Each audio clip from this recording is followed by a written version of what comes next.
Empezamos entonces.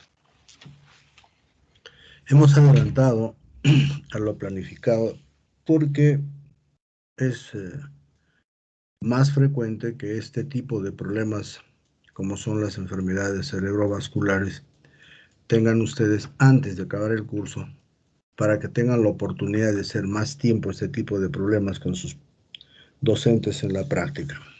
Entonces, la enfermedad cerebrovascular ya desde hace mucho tiempo fue descrita, por ejemplo, por Hipócrates como el inicio repentino de parálisis. O sea, de aquí deducen que este es un cuadro de inicio brusco, acompañado de un fenómeno deficitario. Cuadro brusco deficitario. Ahora, ya miren en qué año se hacen autopsias y se identifican signos de hemorragia intracerebral.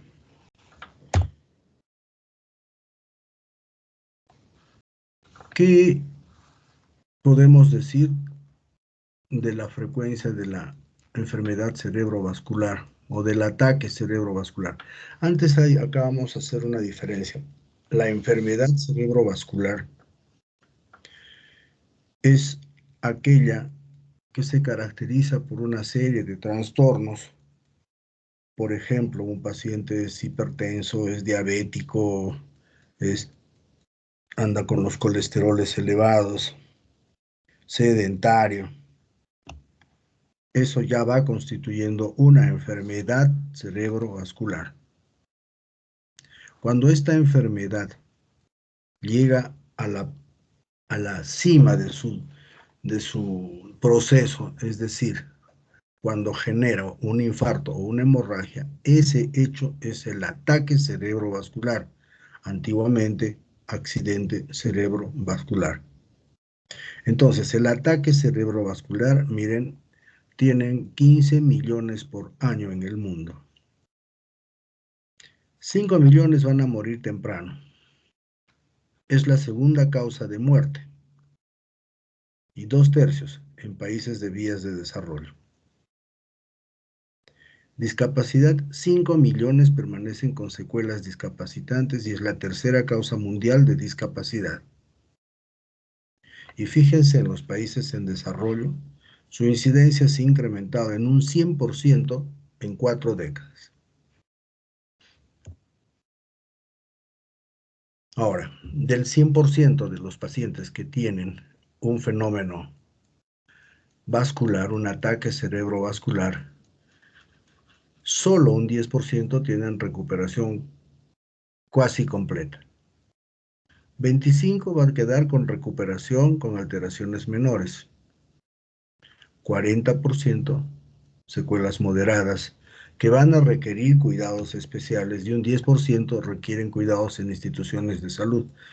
Entonces, si suman ahí, hay 95 y ese 5% muere. Entonces, estos porcentajes van a ir cambiando de acuerdo a dónde se van a suceder. No es lo mismo un paciente que tiene un ACV en una ciudad con sistemas o un país con sistemas de salud mucho más adelantados que en ciudades donde o países donde esta enfermedad no le han dado bola todavía. Entonces, la importancia de que ustedes conozcan tempranamente este tipo de problemas es la razón por haber adelantado la práctica para el día de hoy. ¿Qué pasa en el Perú? Una prevalencia de mayores de 65, 2.7 en zona rural y 6.8 en zona urbana.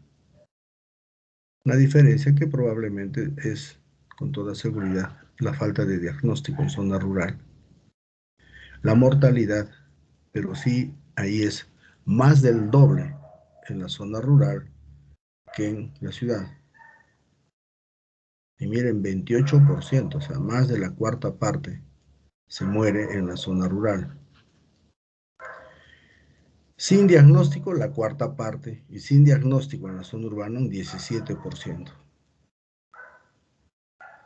Y este dato es importante porque a un hospital casi el 30%, y ahora un poco más, acuden dentro de las primeras 3 horas de enfermedad. Y esto de las 3 primeras horas es importante para trombolisis. Y se encuentra que la atención médica y el concepto de la familia sobre estos cuadros tienen un alto grado de desconocimiento. No es raro encontrar en servicios de emergencia que va el paciente y son tratados algunas veces como que fuera un problema psiquiátrico, otras como que es un vértigo, que es un mareo de tensión, o no se preocupe, mañana se va a pasar, si mañana sigue igual, regresen. Entonces hay un desconocimiento de la parte médica, y no estoy hablando de cualquier hospital. Este es un artículo del diario Comercio de hace años, ¿no? ¿De qué mueren los peruanos? Como pueden ver acá, infección respiratoria aguda baja. Segundo lugar, enfermedad cerebrovascular.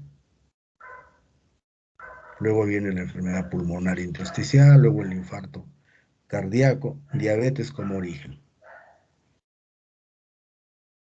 Muchos de estos pacientes con enfermedad cerebrovascular terminan haciendo neumonías. Y esa neumonía es la que va a matar al paciente con ACV. ¿Y cómo vamos en nuestro medio? Estos son datos del Hospital Carlos Alberto Seguín de la Seguridad Social. Allí tenemos que es la primera causa no infecciosa de hospitalización, es la tercera causa de muerte y la primera causa de invalidez. Esto es Arequipa Seguro Social. Estos son los diagnósticos de hospitalización en el CASE. Obviamente esto es antes de la pandemia. Vesícula, después del ACV, angina, insuficiencia renal crónica, septicemia, gonartrosis, tumores malignos, fibrilación auricular, esquizofrenia, hiperplasia próstica. Entonces, fíjense la cantidad de pacientes en hospitalización. Obviamente, el ACV es la primera causa.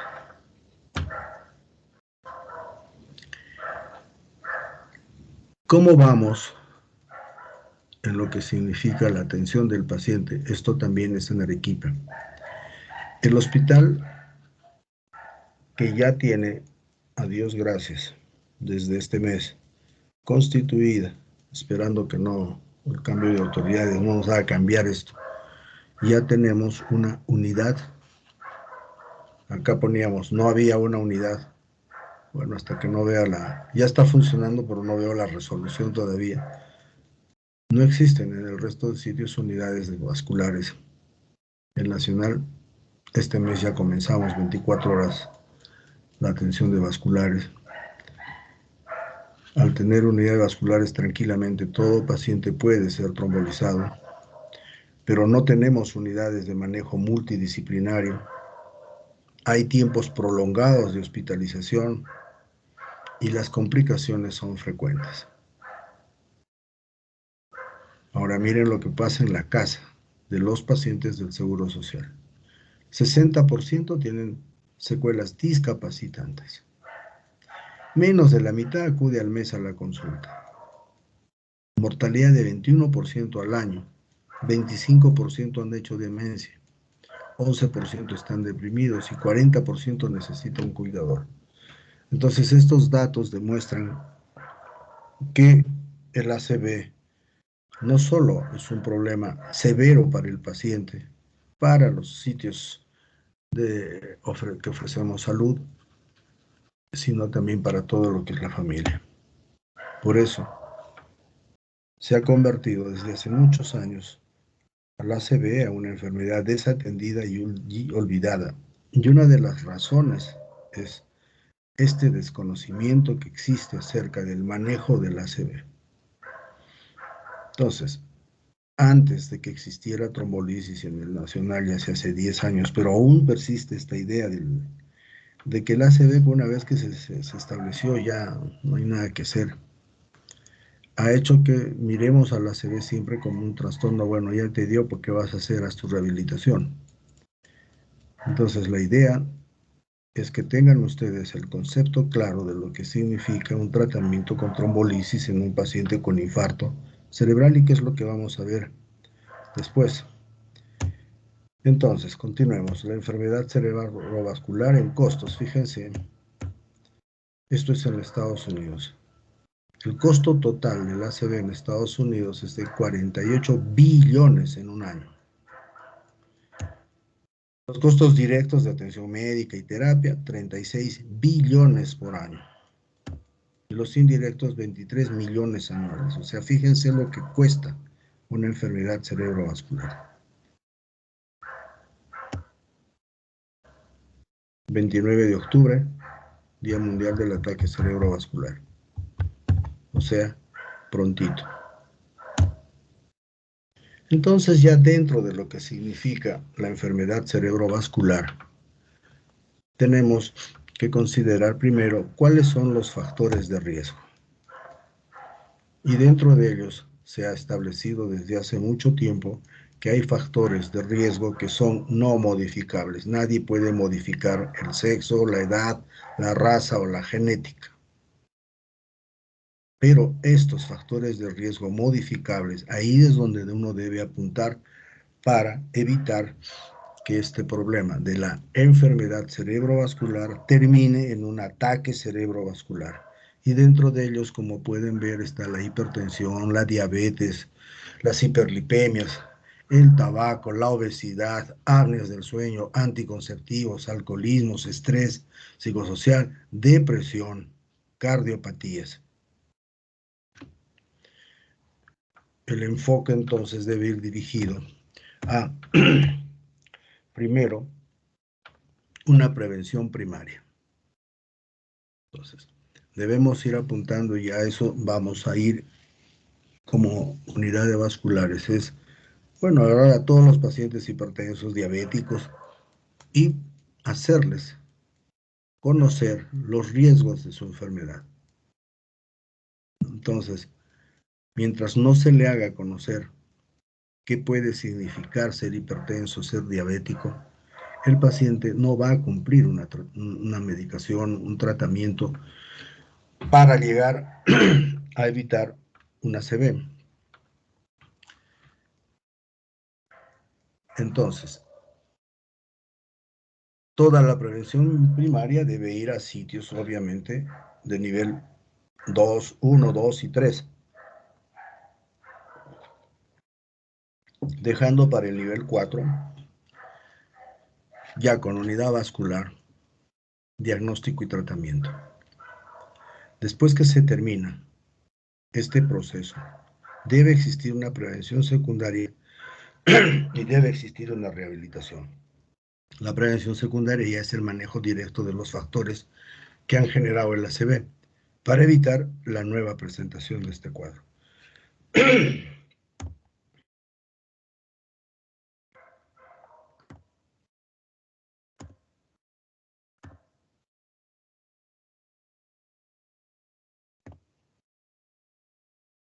Fíjense,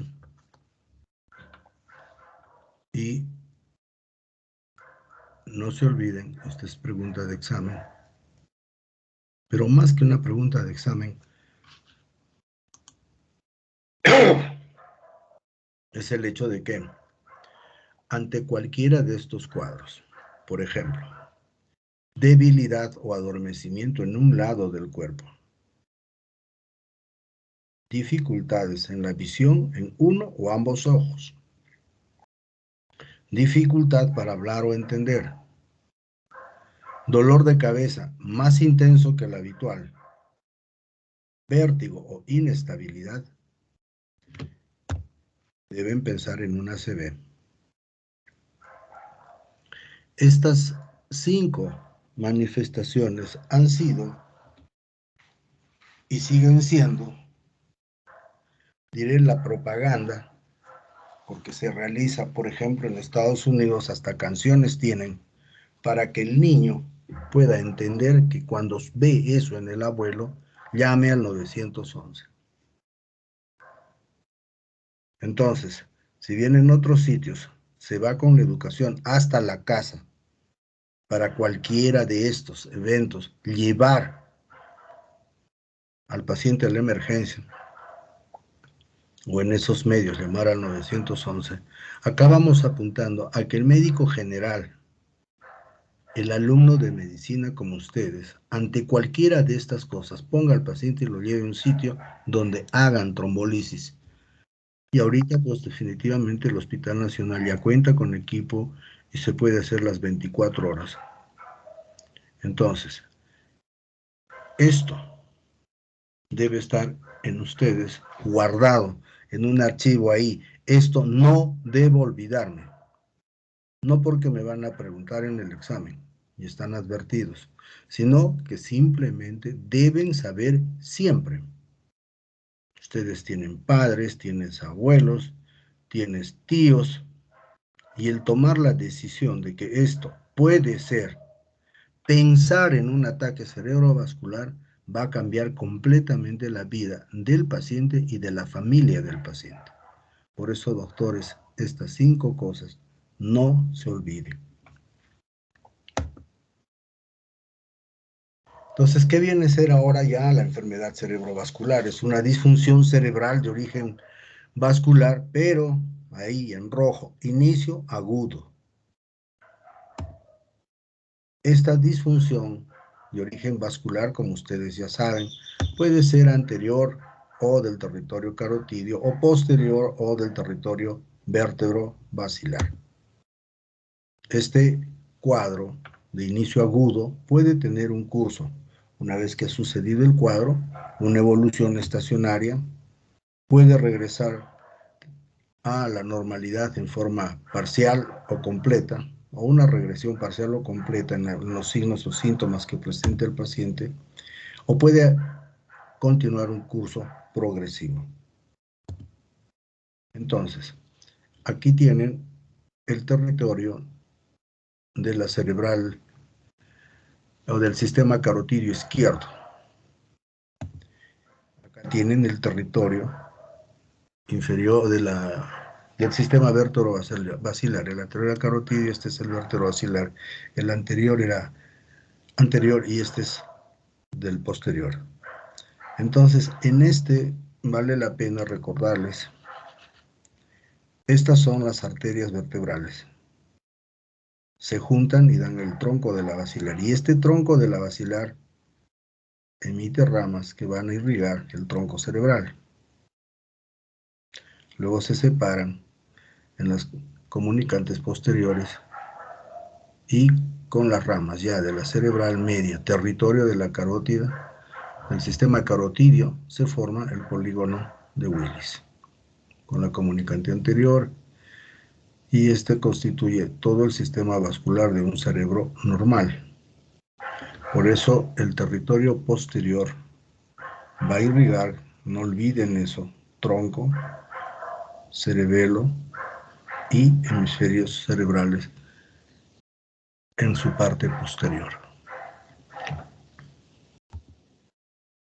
La cara anterior, acá ya tienen otra visión de lo que es el polígono de Willis y la forma como sigue la cerebral anterior, y va a irrigar esta parte. Por eso puede haber infartos en este territorio que van a dar solamente un déficit motor crural. Recuerden que acá está la pierna. Entonces pueden traer un déficit funcional motor de solo la pierna. Y hemos visto que algunas veces, si no está el brazo, no se cree que esa se ve. Esa es la distribución de cada uno de los sistemas arteriales con colorcitos de sus ramas principales. Y bueno, tienen un ACV. Y el ACV tiene 2 formas. O es isquémico o es hemorrágico. El ACV de tipo isquémico va a traer varias formas. Dentro de ellos está el ataque isquémico transitorio, déficit isquémico reversible, infarto con déficit menor o infarto progresivo. Estos conceptos de acá, este y este, han sufrido variaciones con el tiempo. Y el que nos interesa mucho es el ataque isquémico transitorio. Y les vamos a explicar por qué. En cambio, el cuadro hemorrágico puede ser ya una hemorragia intracerebral, la hemorragia subaracnoidea y la hemorragia intraventricular. Creo que de lo que es hemorragia subaracnoidea en la clase de cefaleas agudas hemos hecho sobre esto, y la hemorragia intraventricular ya saben que es cuando el contenido sanguíneo invade al espacio, al sistema intraventricular, y eso representa generalmente una complicación de una hemorragia intracerebral o de una hemorragia subaracnoidea, pero que se caracteriza básicamente por compromiso del sensorio y mal pronóstico. Entonces, esos términos están siendo constantemente modificados.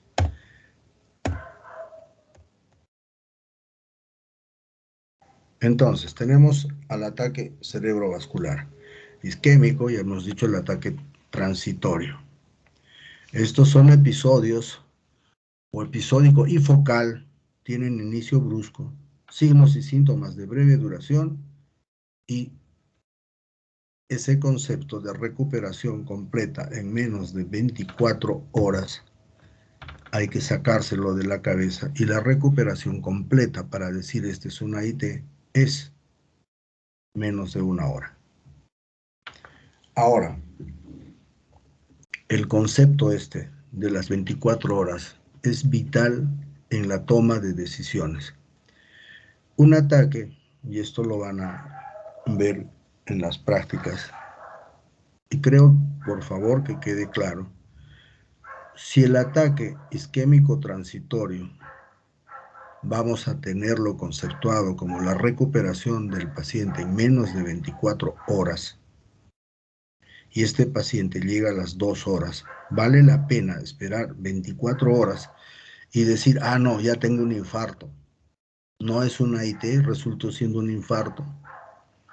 Ese concepto asociado a que trombolisis es el tratamiento, pero trombolisis necesita que el paciente llegue antes de las 4 horas y media, hace que este concepto de AIT sea ya no la recuperación completa en menos de 24 horas, sino en menos de una hora.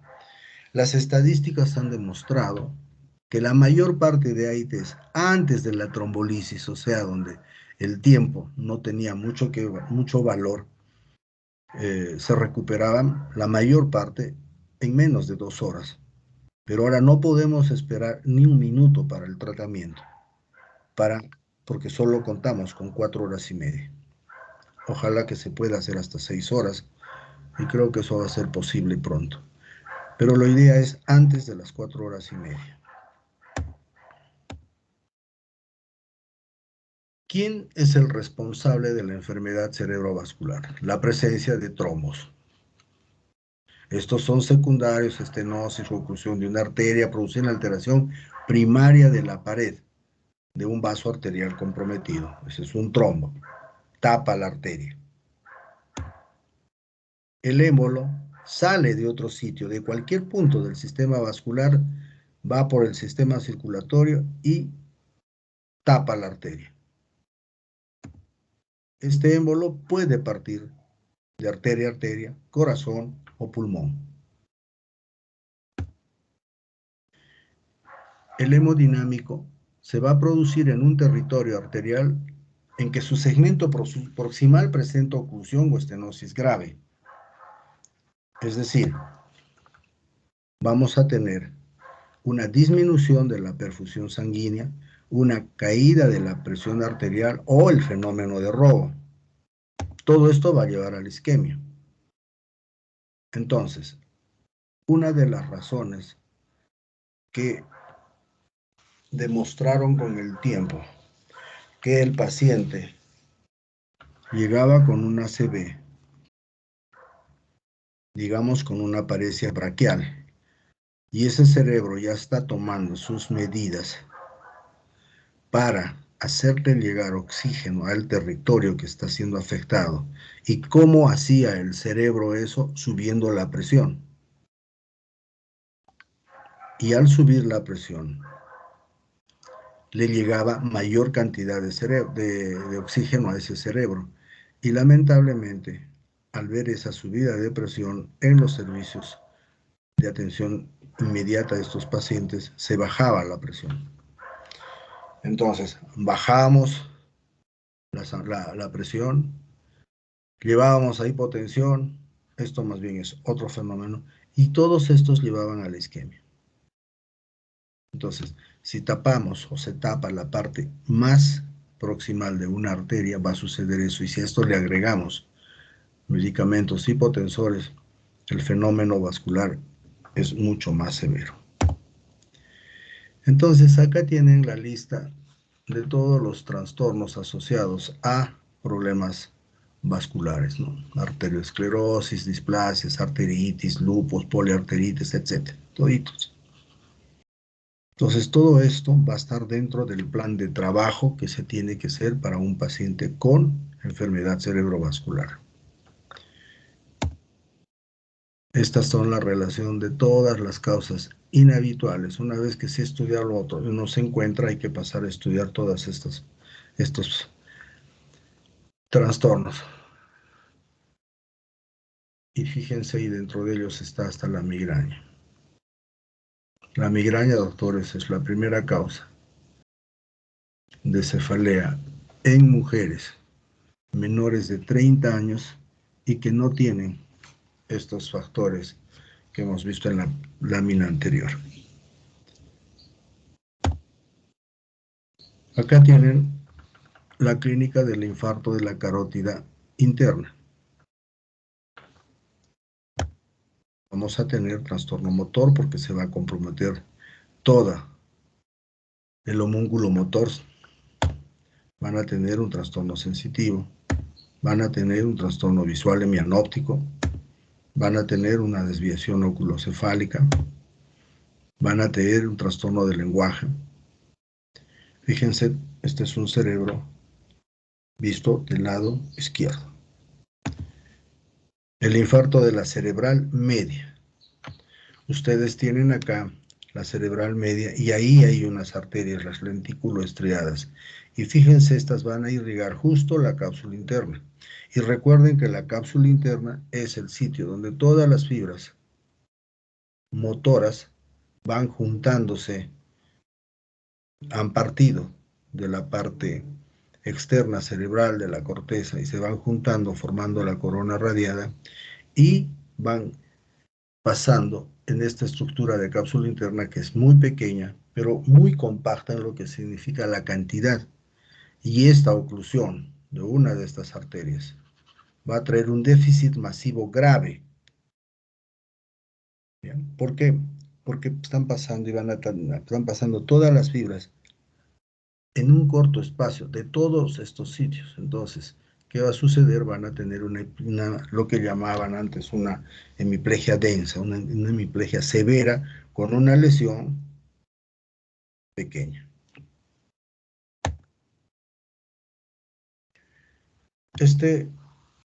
Esta tomografía siempre la pongo en la clase teórica porque representa el caso de un paciente de unos 74 años que va a la consulta, mejor dicho, es llevado a la consulta por un déficit motor derecho y afasia. Bueno, el paciente es evaluado y cuando se le pregunta la edad, contesta una cosa, cuando se le vuelve a preguntar, vuelve a contestar otra cosa. Esto es interpretado como que el paciente trata de marear al médico haciéndose el que está pues generando voluntariamente respuestas que no corresponden a lo que se le ha preguntado. Y que su hemiplegia era una hemiparesia severa, pero algo movía, y que su hemiparesia era pues la otra parte del cuadro psiquiátrico que tenía y fue evaluado y consultado al psiquiatra. Y es el psiquiatra el que dice, no, esto no es psiquiátrico. ¿Y dónde viene el problema? En que esta tomografía que le toman al paciente fue informada como normal. Entonces, si yo asumo que este paciente, porque tiene una tomografía normal,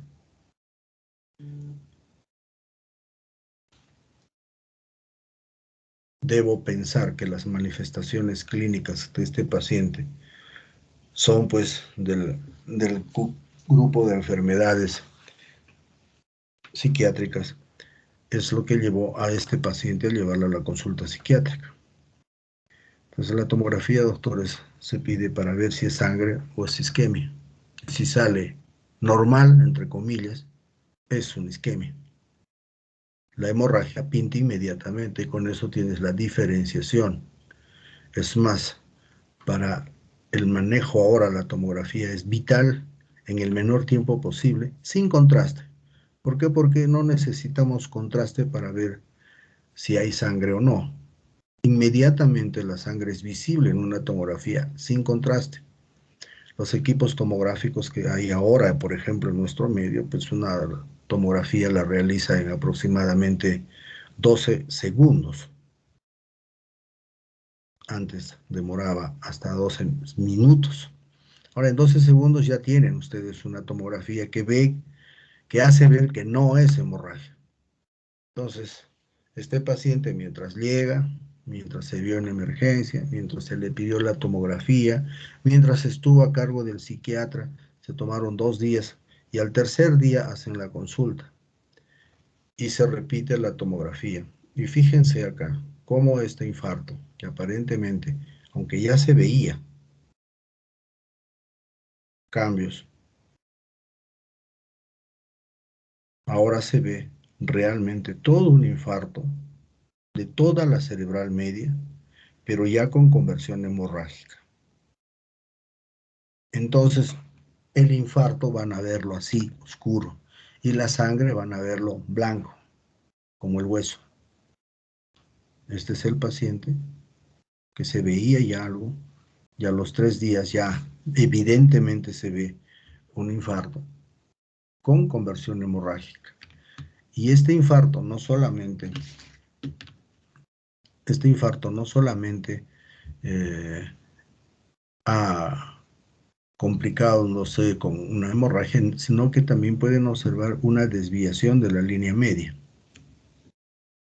Entonces, si esta ya se puede observar un paciente con una hipertensión endocraniana, en este caso, cuando es secundaria a estos infartos grandes, se llama hipertensión endocraniana maligna, caso de Gustavo Cerati, por ejemplo. Él hizo eso y estos necesitan cirugía para sacar el hueso y que este cerebro no, digamos, el edema no lo dañe en forma permanente.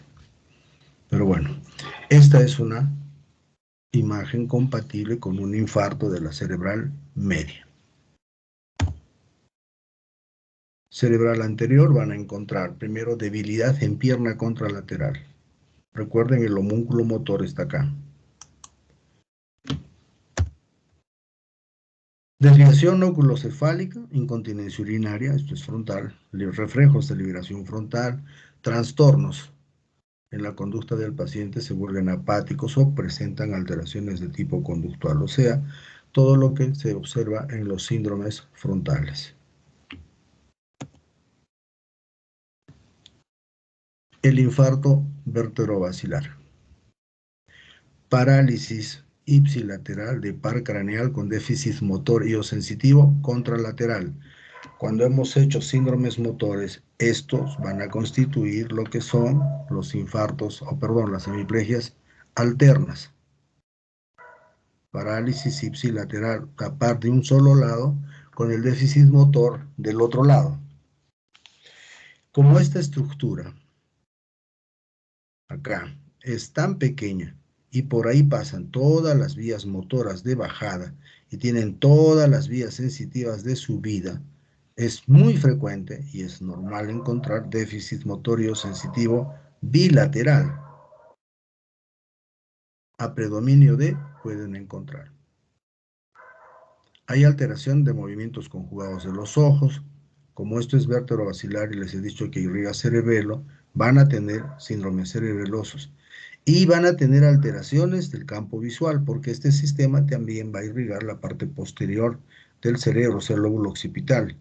Y ya hemos visto en las semianopsias, que son las alteraciones de los campos visuales.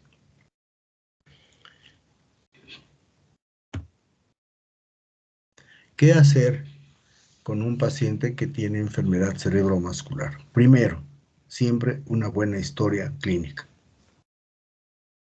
Entonces, la historia clínica en estos pacientes es vital.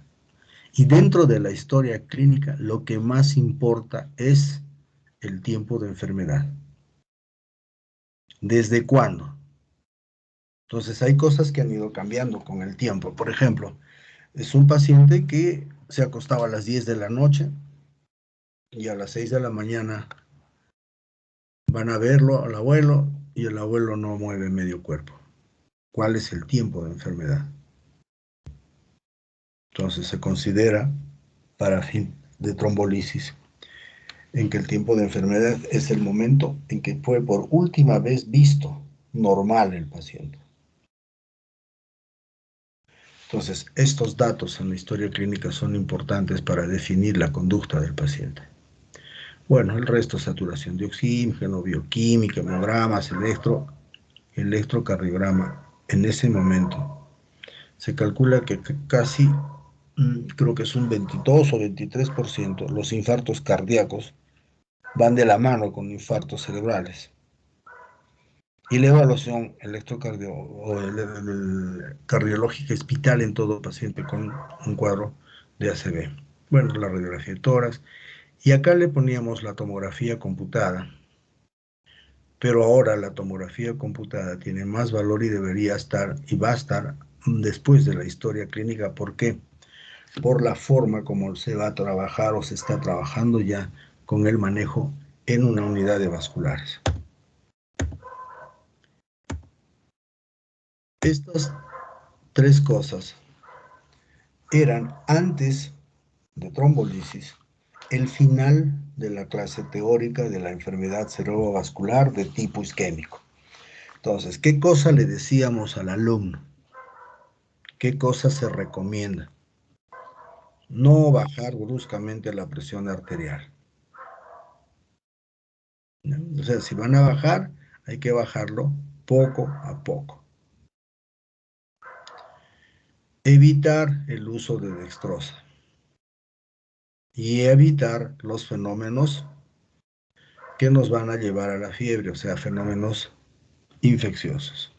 Entonces, esto, doctores, explicaba por qué el paciente que tenía un ACV y no iba al hospital tenía mejor pronóstico del paciente que va a la emergencia. ¿Por qué? Si hablamos de la presión arterial, ese cerebro, como les he dicho, ya está subiendo la presión. ¿Para qué? Para darle oxígeno al terreno o al territorio que está sufriendo isquemia. Entonces, no era raro, era frecuente. Pacientes que iban con una monoparesia braquial, inmediatamente le tomaban la presión, le encontraban 160/90. Nunca se preguntaba cuál es la presión normal de este paciente. E inmediatamente le ponían su diurético, su pastilla debajo de la lengua y si otra en la vena. El asunto que tenían un paciente con 12,8 de presión arterial en media hora, y en media hora esa monoparesia era hemiplegia. ¿Qué es lo primero que se ponía un paciente que ingresa a emergencia? Dextrosa. Y al ponerle dextrosa están generando ya una subida, una hiperglicemia. Y la hiperglicemia, diré pues veneno en las zonas de penumbra, que son las zonas que están alrededor del infarto. Y si ustedes han tenido ya la oportunidad de ir a un hospital, al servicio de emergencia, van a encontrarse con una triste historia que hasta ahora sigue. de que no quieren cambiar pese a todo lo que se ha dicho. Van a encontrar a un viejito calato con esas mandiles que les dan en los hospitales, unas batas, abierto por atrás, totalmente calato al viejo. Y como no puede moverse, ahí está. Y estos pacientes rápidamente hacen ¿qué? Neumonía. Hacen fiebre. Y digo es triste, ¿por qué? Porque también van a ustedes verlos, no, van a ser testigos que el paciente de al lado, que es un jovencito de 30 años, va a estar con su polo, con su piamita, con calzoncillo, con pantalón de piama y con sus mediecitas. Ya el paciente con viejito con ACV está calato con su mandil y su mandilón ahí. Entonces, fíjense cómo se manejaba antes esto. Y lo que recomendábamos en la clase teórica era esto, y ahí acababa la clase teórica de lo que era el ACV de tipo isquémico.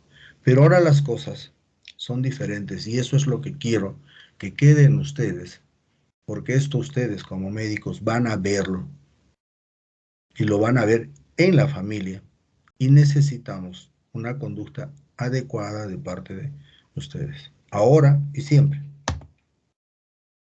Este es el artículo, fíjense de qué año, donde se demuestra que el alteplasa es útil para el manejo del infarto agudo, del infarto agudo cerebral. Entonces, a partir de ahí ya aparece esto. El cerebro es tiempo, porque no se puede administrar esta medicación en ese tiempo 3 horas, en las 3 primeras horas, y que luego se empleaba a 4.5 horas. Entonces, este estudio demostró esto. Y lo más importante, de al menos un 30% con mínima discapacidad a los 3 meses. Y este beneficio no se asoció con ningún aumento en la mortalidad. O sea, esto hizo ver desde el año 95 un concepto diferente del manejo del ataque cerebrovascular. En junio del 96, el uso del activador del plasminógeno tisular recombinante intravenoso en el ictus isquémico fue aprobado por la FDA como tratamiento para el ictus agudo. En los meses siguientes a su aprobación, tanto la Academia de Neurología la Americana, la del Corazón, en la revista Stroke publican las recomendaciones para el uso de trombolisis, es decir, cómo debe ser manejado el paciente para ser sometido a trombolisis. Entonces, fíjense, 10 años después de que esto ya era una medida, en el Hospital Nacional nace pues la pregunta del servicio, ¿podemos hacer esto en salud? Y empieza el trabajo. Primero, información sobre trombolisis, precisar el procedimiento y mejorar los tiempos de acceso al hospital.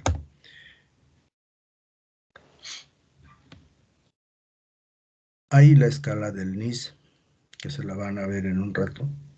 Y esta escala, ahí también les voy a poner, tienes que dar un examen, cómo se maneja la parte clínica, cómo haces el examen para valorar esta escala. Y ellos te dan tu certificado que estás capacitado para la aprobación, para el uso de esta escala. Entonces, todos los neurólogos pasamos ese examen. ¿Tenemos el medicamento? Sí, tenemos en la farmacia del hospital este medicamento. Tenemos emergencia, tenemos UCI, tenemos tomografía y tenemos laboratorio. O sea, desde ese punto de vista, ¿es factible? ¿Fue factible? Sí. Esta es la escala del NIS. Entonces, acá evalúan la conciencia, las preguntas de orientación, órdenes sencillas, mirada conjugada, campos visuales, parecias, motricidad en brazo derecho, en brazo izquierdo y así. Y esto marcaba un grado de severidad. Es leve, de 1 a 5, moderado o leve moderado, de 6 a 10, moderado a severo, de 11 a 15, y severo, de 16 a 20.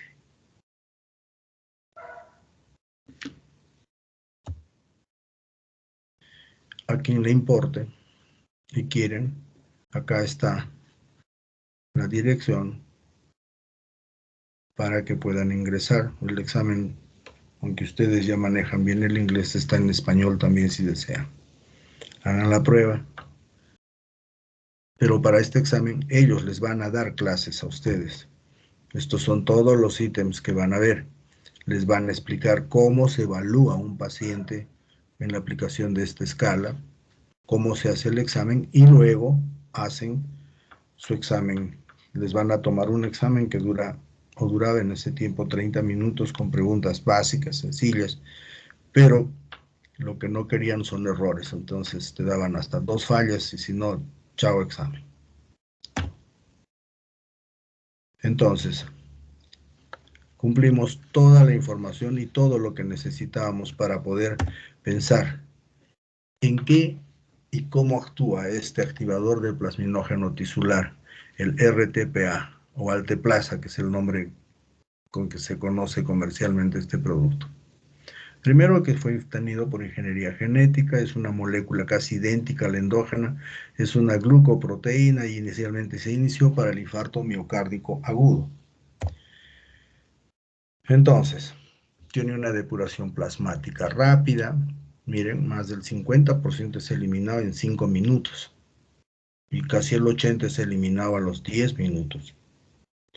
Esta es la dosis total, 0.9 miligramos por kilo. Máximo 90 miligramos. 10% se administra en bolo inicial y el resto en 1 hora. 1 mililitro, 1 miligramo. Relativamente inactivo en la circulación por baja afinidad del plasminógeno y alta afinidad por la fibrina. Al llegar al coágulo, activa el plasminógeno y eso se supone, si en otras palabras, va a disolver el coágulo. Entonces,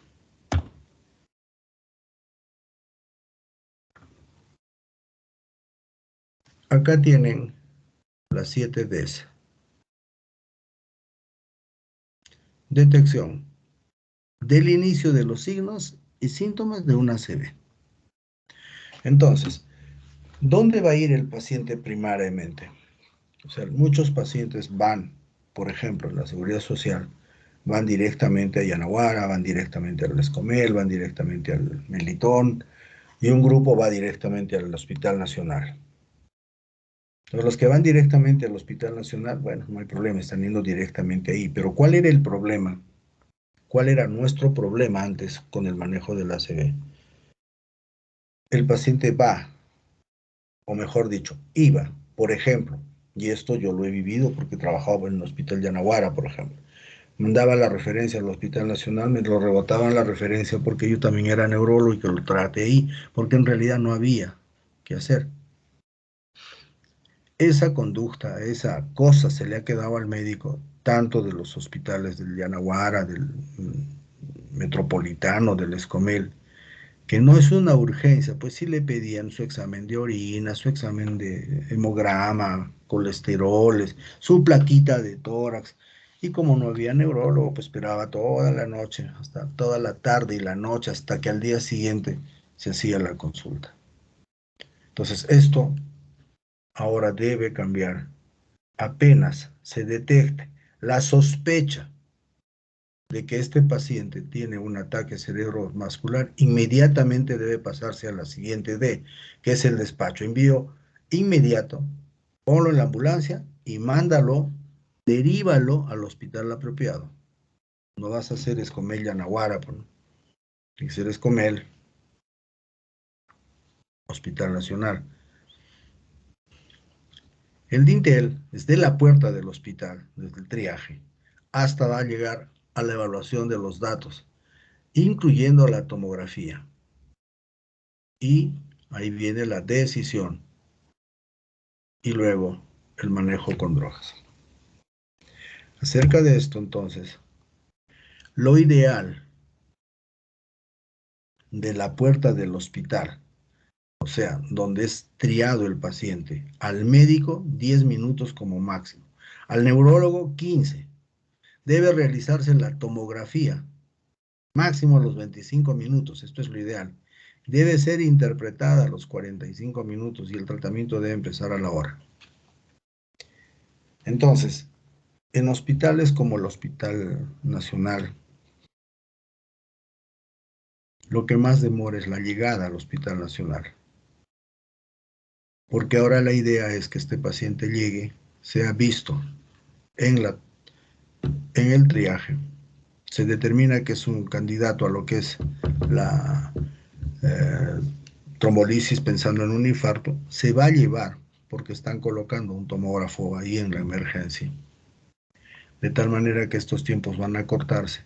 Y ahora que tenemos unidad vascular, el neurólogo va a llegar al paciente, junto con el paciente, al tomógrafo. Pasa la placa. No hay nada que signifique hemorragia y va a iniciar la trombolisis ahí, en el tomógrafo. Y luego va a pasar el paciente. Entonces, estos tiempos hospitalarios van a disminuir por presencia de una unidad vascular, o sea, la permanente presencia de un neurólogo en este hospital. Entonces, ¿hacia dónde uno debe apuntar ahora? A que los pacientes lleguen al servicio de emergencia. Entonces, en estos tiempos, cuando empieza lo que es trombolisis, todas estas cosas son los criterios. Diagnóstico de infarto cerebral con déficit neurológico ponderable, útil, la escala del NIS no debe faltar.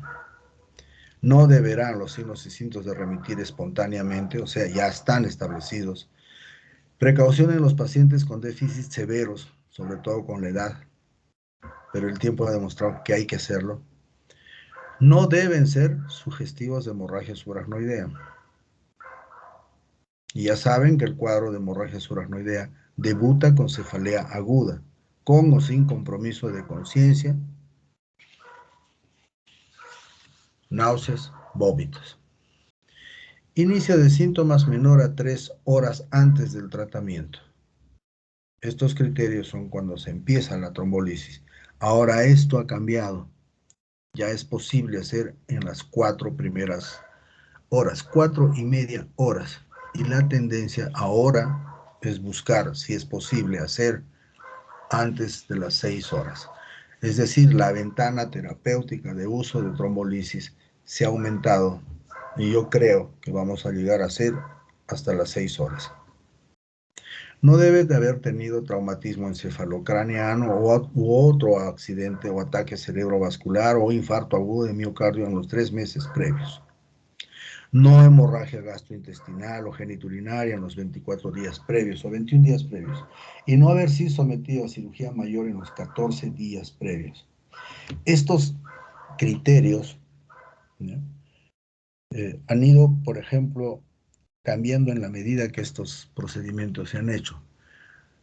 Ahora unos 2 años tuvimos una paciente que 3 días antes fue sometida a una cirugía de rodilla. Entonces tenía una cirugía mayor, de 3 días ya hace una ACV. Y el ACV lo hace hospitalariamente. Estaba en el hospital y hace el ACV. Entonces, el traumatólogo dijo, primero es el cerebro. Así es que trombolícenla. Si algo empieza a sangrar en esa cirugía, yo en ese momento, y acompañó a la paciente, me meto y le cierro todo el sangrado. Es decir, si va a sangrar de ahí, yo me encargo de eso. Ustedes encárguense del cerebro. Eso, por ejemplo, estaba dentro de los criterios de no hacer trombolisis, pero se hizo. La paciente tuvo un buen pronóstico y una buena evolución. pero a veces resulta un poco difícil. Imagínense una cirugía abdominal, ¿no? Entonces, depende del caso, depende de cada caso, tomar en cuenta si va a haber esto, si vamos a contar con el apoyo, qué tipo de cirugía fue. Criterios, seguimos.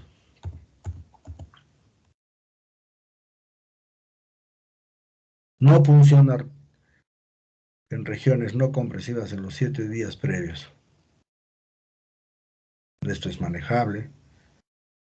Hemorragia intracerebral, obviamente, no lo vas a, o con fracturas, no lo vas a trombolizar. Miren las presiones arteriales. Si está tomando anticoagulantes orales, o si fuese así, tener un INR menor a 1.5. Si recibió heparina en las 48 horas previos, plaquetas mayor o igual a 100.000 y glucosa mayor o igual a 50. No convulsiones con estado posictal, o sea, con parálisis de TOD, por ejemplo. Y la tomografía no debe mostrar infarto multilobar. Entonces, esto, por ejemplo, si yo tengo un paciente y mi tomógrafo me demuestra que no es hemorragia, inmediatamente lo trombolizo. Después puede aparecer esto, pero la idea siempre es, no hay hemorragia, no hay estos factores, hay que trombolizar inmediatamente a ese paciente. Esto es lo que se pide mientras el paciente va a ir o con el diagnóstico, ¿no? Sus vías, sus pruebas sanguíneas, la tomografía infaltable. Y esto es otro factor que nos demora el tiempo. El explicarle a la familia a veces que la complicación de esta trombolisis puede significar la vida del paciente, algunas veces hemos tenido problemas con que la familia no acepta la trombolisis. Entonces, imagínense un paciente con afasia, no está en condiciones de decir, sí, trombolíceme. Entonces, la familia es la que va a decidir eso. Y unos están de acuerdo, otros no están de acuerdo. Al final, hemos tenido casos en que no se ha podido hacer trombolisis, teniendo el tiempo, teniendo el tratamiento, listito el paciente, pero no autorizaron. Tienen que ser claros en que mientras parte del equipo está trabajando con el paciente, alguien debe encargarse de esto. Y este alguien debe ser lo suficientemente claro en informar de manera veraz, no ocultarle datos y hacerle ver que la paciente puede tener un brillante futuro, pero que también hay la complicación. Pero si este paciente va a quedarse hemipléjico, también hacerle ver que la hemiplegia va a traer escaras y las escaras van a traer infecciones y esas infecciones muchas veces llevan a la sepsis y la sepsis terminan matando al paciente con su ACV. Entonces, como ya han visto, 0.9 miligramos por kilo hasta 90, 10% en bolo, el resto en 1 hora.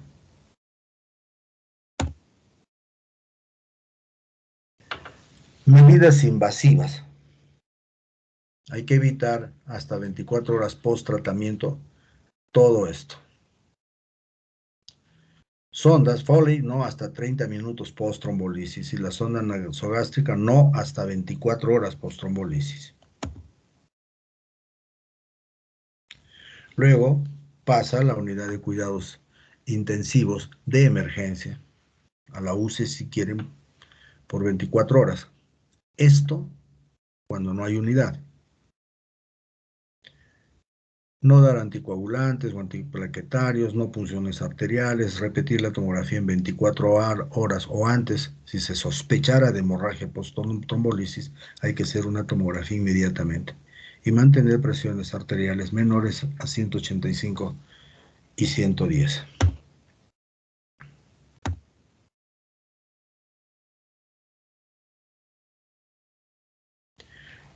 ahí es donde viene la otra parte que les decía que es lo más importante, la mejora de tiempos de acceso al hospital. Cuando esto se comenzó y ahora se va a volver a hacer porque los tiempos han cambiado, se está observando mucha gente joven en las emergencias, con pacientes que hemos podido ver al día siguiente, que han llegado a la hora de producir el evento y han sido devueltos a la casa. Y la ausencia de neurólogo 24 horas era otra razón. No hay camas, pues. ¿Qué haces con ese paciente? Lo vas a poner en una silla, es un ACV con pacientes COVID sospechosos al lado, entonces es un problema. Entonces, en ese tiempo, lo que se hizo primero es difundir en la red. Entonces se fue a los servicios de emergencia del Escomel, del Yanaguara, para que el colega ya no pierda tiempo. Tienes el paciente con sospecha, ponlo en una ambulancia. Llamas al nacional y di que va un sospechoso de ACV. En el nacional se hace el diagnóstico o se excluye el diagnóstico y te lo devolvemos con diagnóstico. Listo. Con eso se evitaban varias cosas en tiempo. Incluso ahora ya hemos quedado, olvídate de la prueba de COVID, eso lo que lo hagan en el nacional, porque esperarte la prueba del COVID es pues, esperar siquiera una hora más o menos. Y esto de la prueba rápida no le dan mucho valor ahora. Entonces, no tengas miedo en eso, mándalo al nacional y punto. Y otra de las cosas, difusión en medios de comunicación masiva. Estamos esperando para encargarnos de esto, porque es importante que la gente sepa que debe llegar lo antes posible. Muchas veces el viejito dice, se está adormeciendo medio cuerpo. Ah, debe ser papá tu colesterol, échate, lo echan en la cama, a ver, descánsate un ratito, el viejito se duerme y despierta a las horas y hasta hemipléjico. Ese hecho de desconocer que puede ser un ACV, obviamente es la falta de conocimiento de la gente ante pensar en un evento vascular. Entonces, el hacer campañas, el hacer conocer a la gente que ante la sospecha de un ACV, ahora regresen a los 5 puntos esos que les he dado, es relativamente fácil. Y con eso, este paciente tendría la oportunidad de tener un tratamiento especializado y eso va a repercutir obviamente en su futuro.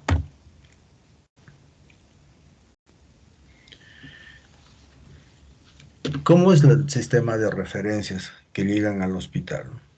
Miren, el metropolitano es 46%, Escomel 22%, Yanaguara 10%, Melitón Salas 2%, Arequipa provincia 6%, Arequipa departamento igual, Cusco, Puno, Moquegua y Tacna 7%. Entonces, ¿dónde hay que apuntar la mayor cantidad de publicidad o trabajar más con los colegas? Era, obviamente, estos 3 sitios.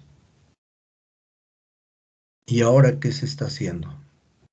Ya hemos tenido comunicación con el hospital de Tacna.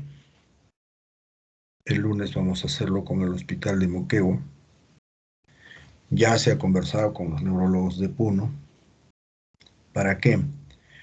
Para apoyarlos a hacer trombolisis de manera virtual, como se está haciendo en otros sitios.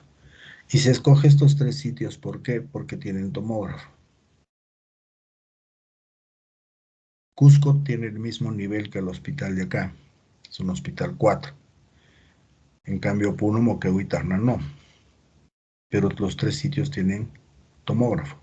Y Moquegua va a arrastrar obviamente a Hilo, que está a 1 hora. Creo que en ambulancia lo harían en menos de 1 hora. Entonces, como ya se ha establecido y el ministerio ha dicho que es factible, se ha participado en un curso sobre eso, sobre las normas del ACV, para hacer vía telemedicina con los emergenciólogos o con los neurólogos, si hubiera ahí, es posible, sí. Entonces, en este mes, en los días que queda, debemos tener todo coordinado con los colegas De hecho, ya conversamos con TAG, ¿no? Nos falta, y Puno, solo nos falta Moquegua. De tal manera que se pueda hacer la suficiente publicidad para que el paciente sea sometido a trombolisis en sospecha de una ACV y la confirmación de un ACV hemorrágico, o isquémico, perdón. Este es un trabajo de tiempo. Inicio del ictus al hospital. Un maestro de neurología de mi hospital, en ese tiempo una residente, ahora neuróloga. Y fíjense, 3 horas, 6 horas, más de 6 horas. La mayor parte llegaba al hospital más de 6 horas. Pero miren, menos de 3 horas, había una quinta parte, 20%. Es decir, ¿es posible mejorar esto? Claro que es posible. Esta es la secuencia que se debe seguir, o se seguía. Llega el paciente en el triaje con sospecha de ACV, medicina de emergencia, le piden laboratorio, rayos X y después hacen la interconsulta al neurólogo. Luego se transfiere. Ahora no. Debe sospecha de ACV y debe pasarse directamente a la ambulancia y directamente al nacional. Ahora, acá pueden ustedes ver al Hospital Nacional ahí desde arriba y pueden darse cuenta que esta vendría a ser todo lo que significa nuestra ciudad. Y esto hace que los pacientes que son sometidos a tratamiento con trombolisis en Arequipa tengan, o tenían, mejor dicho, una ACV en Arequipa tenía mejor pronóstico que en Lima. ¿Por qué? Porque no lamentablemente, lo bueno es que Arequipa es una ciudad pequeña y el tiempo que lleva llegar a un hospital como el nuestro, en hora punta, es antes de las 4 horas y media, y en hora no punta está pues cerquita.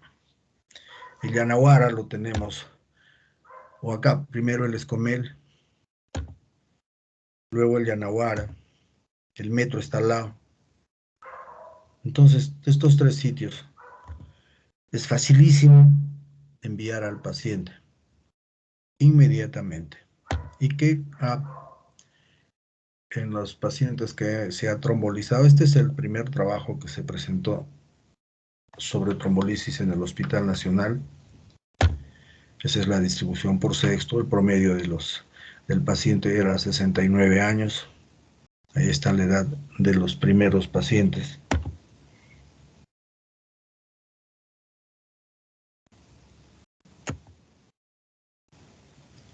Territorio vascular afectado. Arteria cerebral media izquierda, miren, el 53%. Arteria cerebral media derecha, 39%. Y el territorio posterior, un 7.3%. Acá está el tiempo a emergencia y el tiempo a trombolisis. Y el intervalo emergencia-trombolisis. Y este es el NIS de ingreso y de alta. Hay casos, fíjense, el ingreso está en rojo. Entonces el promedio de ingreso fue de 12.6 y el promedio de alta fue de 7.1.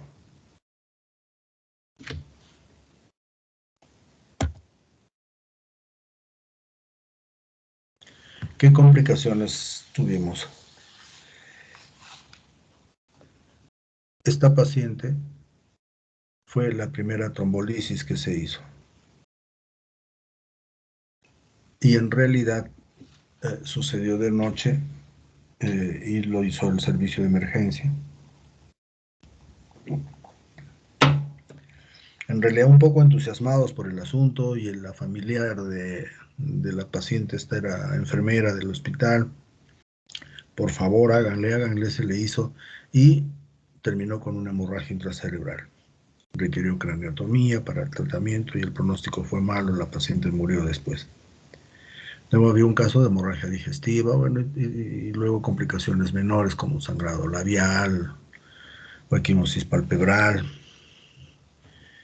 Y este fallecido es pues el caso de la hemorragia.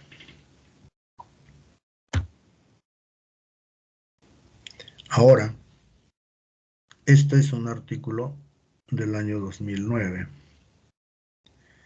y uno de los colegas que hace Doppler transcraneal participó en una reunión en Lima sobre esto. Era un curso de vasculares y por esas cosas de la vida regresó el colega y sucedió un cuadro vascular a las 9 de la mañana. Todos los neurólogos estaban trabajando, así es que esta era la esposa de un colega del Honorio Delgado que trajo a su esposa con hemiplegia. Y el colega tiene años y sabe lo que es una ACV, no es neurólogo. A esta paciente se le aplicó trombolisis y Doppler. También fue el primer caso nacional de esta asociación. Y los mecanismos del Doppler son estos. Es decir, en otras palabras, el Doppler ayudaría con un efecto mecánico a desagregar las fibras, de tal manera que dice que formaría micoscavidades y esto rápidamente con trombolisis hace que el tapón, el coágulo que está ahí se disuelve más rápidamente. Estos son el Doppler de la paciente con un NIS de 15 y después ella llevó un NIS de 3 después de la aplicación de los dos tratamientos, trombolisis y Doppler. Llegó al piso con un NIS de 2, o sea, casi normal. El colega lloraba de alegría. ¿Por qué? Porque él sabía que su mujer iba a quedar hemipléjica. La señora se ha seguido viendo y esa es una asociación. Y ahora, y ese es el próximo objetivo,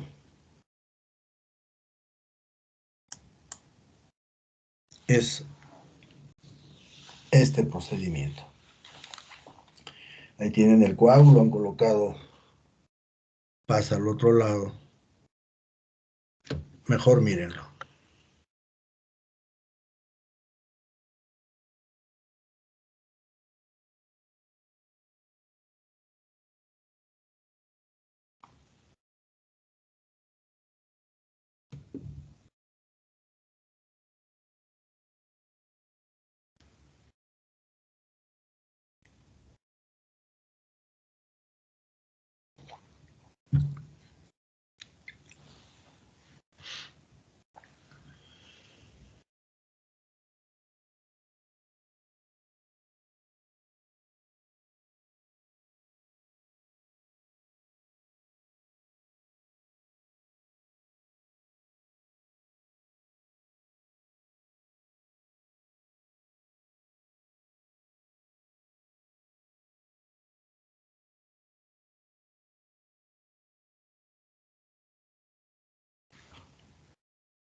Entonces, doctores, no estamos lejos de hacer eso.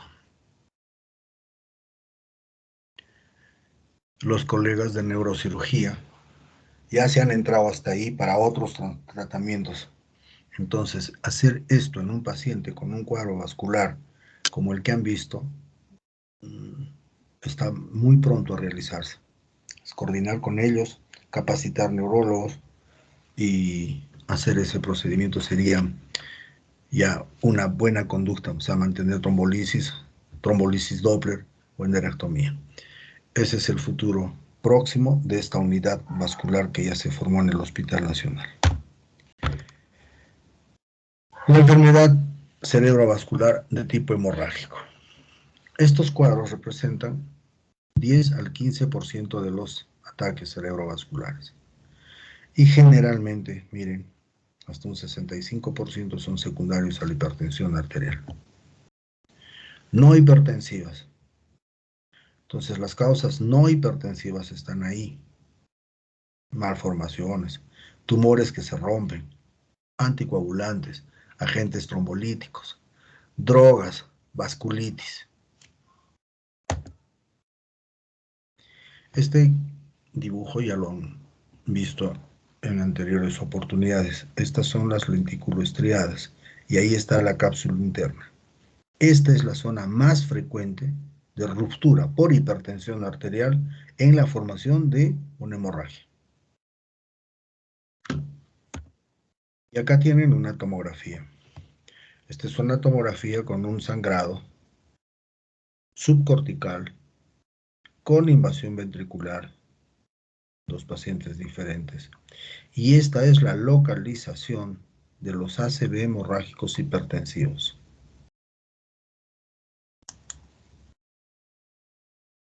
Entonces, esta arteria, ramas, generan la ruptura aquí, y eso es lo que pueden ver ustedes en la tomografía. Y para diferenciarlas de estas imágenes, cuando vean la hemorragia pegada, en este caso al hueso, ya no es una hemorragia subcortical, sino es subcortical. Estas son generalmente secundarias a ruptura de malformación arteriovenosa. En este caso, con invasión ventricular también. El manejo sigue siendo tratamiento de las condiciones relacionadas a la presentación de la hemorragia, tratamiento de la hipertensión intracraneana y decisión acerca si que este caso es quirúrgico o es médico. Ahí van a encontrar algunas recomendaciones para el manejo de la hipertensión o la hemorragia intracerebral. Entonces, cada uno tiene un tratamiento no quirúrgico, considerar cirugía en estos casos. Entonces, este cuadro ustedes lo van a tener de tal manera que les va a permitir tomar la sugerencia de si puede o no ser la hemorragia intracerebral de tratamiento quirúrgico.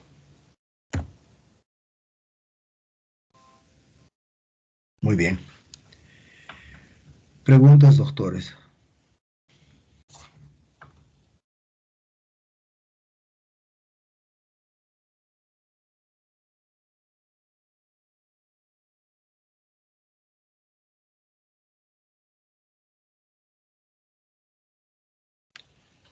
No olviden entonces esas 5 cosas que les he dicho que les voy a preguntar en el examen. Que tengan un bonito fin de semana. Cuídense. Gracias, doctor. Hasta luego. Gracias, doctor. Hasta luego. Gracias, doctor. Gracias.